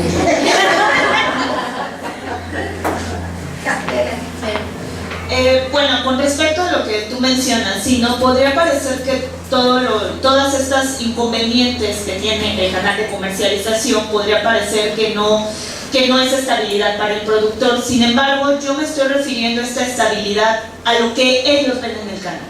Para ellos, a pesar de tener todos estos inconvenientes, a veces donde al final de la zafra sus cheques les llegan casi en ceros, ellos en realidad siguen viendo el canal de comercialización hacia el ingenio y siguen viendo la producción de caña de azúcar como algo que ellos, un canal seguro.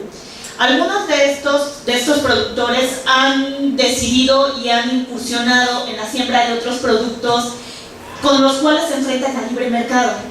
Y eso es lo que de repente les da un poco de miedo a los productores enfrentarse a este libre mercado. Ese miedo, por ejemplo, en primer lugar, ellos han sembrado ajú en algún momento, algunos productores de caña, ejote, o también han sembrado jitomate. Sin embargo, para ellos, estos productos son demasiado inestables. Son canales demasiado inestables. ¿Por qué? Porque se enfrentan a que no tienen una gente que les vaya a comprar. Ellos prefieren seguir arriesgándose con la siembra de caña de azúcar o la estrategia que utilizan, siembran una pequeña porción de caña de azúcar para mantener los beneficios, por ejemplo el seguro social, que en algunos casos para ellos es indispensable. Por ejemplo, les pasan las tierras de caña de azúcar a alguno de sus hijos que no tienen un trabajo estable, o le pasan a su hija que está embarazada y necesita el seguro social, ¿no? Entonces, para ellos seguir sembrando caña de azúcar significa poder mantener la reproducción de su propia familia, ¿no? En ese sentido, para ellos es estable, pero sí se enfrentan a otro tipo de inconvenientes, ¿no? Puede ser que no tengan las ganancias deseadas y por eso algunas veces hasta rentan las tierras. Siembran una pequeña proporción con caña de azúcar y las otras las rentan y han puesto invernaderos en esas tierras, ¿no? Para la siembra de jitomate. Entonces ellos combinan, si la producción de caña de azúcar no les está dejando, ellos combinan con otros productos sobrellevan más bien estos inconvenientes, ¿no?, que tiene el canal de comercialización. Y en realidad también, pues lo que mencionas de los migrantes, ¿no? Pues sí es cierto, la gente que va al corte de caña de azúcar pues la lleva el ingenio, y bien sabemos que son personas migrantes, pero precisamente a los productores ahora sí de caña en estas zonas, pues para ellos les sale más barato pagarles nada más mientras a ciertas personas para cuidar durante el año, y en la zafra se necesita más mano de obra que ellos no quieren pagar, ¿no? Entonces, pues en realidad ellos ni siquiera se preocupan por los migrantes que van, ¿no? Ellos se desentienden totalmente de los migrantes. Mientras yo tengo un canal estable para comercialización de mi producto, no me importa pues que vengan otros a cortar la caña, ¿no? Yo creo que también, nada más, en términos generales, no tengo ahorita el dato, pero si vemos el perfil de los productores cañeros, pues son productores ya grandes, de más de 50, de más de 60 años, ¿no? Entonces, un poco esta búsqueda de este cultivo, de este canal reciente, ¿no? Exactamente, ¿no? Después de toda una vida productiva, de haberse dado de picates con el mercado, pues entonces ya le apuestan más al, ¿no? Pero bueno, estoy de acuerdo que hay que problematizar la estabilidad, ¿no? Estabilidad no es tan estable. Sí, exactamente. No es, de verdad no es estable. Es que ya no tienen otra alternativa. Muy rápido, nada más. Bueno, yo pienso que la desposesión está a nivel celular, molecular en estos momentos. Y un caso muy concreto, digamos, de esta desposesión es el de los jornaleros, que son sujetos desposeídos de sus saberes y de sus prácticas culturales, a quienes por lo mismo se les puede pagar o explotar mejor. Aquí el eje fue el territorio, para hablar, digamos, de la acumulación por desposesión, pero se está presentando en todos los niveles. Bueno, resta cerrar esta mesa con la última intervención. Voy a dar las constancias al doctor José por su participación. La doctora Kim, muchas gracias por su participación. La doctora Elsa Guzmán.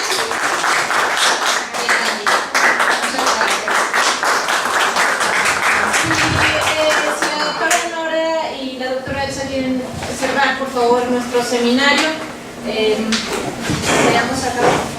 Bueno, pues ahorita que llegue Dora, pero bueno, quiero agradecer la participación de todos, por supuesto, de todos nuestros ponentes, ¿no? De todos los que participaron y todos los que asistieron, los que ya se fueron, y de todos. Creo que ha sido una jornada larga pero bastante fructífera. Me parece que todos estamos bastante satisfechos y contentos, con ganas de continuar con este tipo de actividades. Me parece que pues a estas alturas hemos visto que lo que más enriquece son precisamente estos foros pequeños, digamos más en corto que los grandes congresos a los que a pesar de eso de repente asistimos, pero creo que sí vale la pena que vayamos rescatando y replicando eventos como estos, en los que también podemos convivir de una manera más cercana con estudiantes, con otros profesores y demás, ¿no? Entonces, pues agradezco a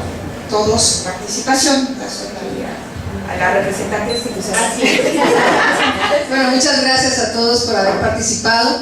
En verdad, este es el inicio de un proceso que tenemos del seminario.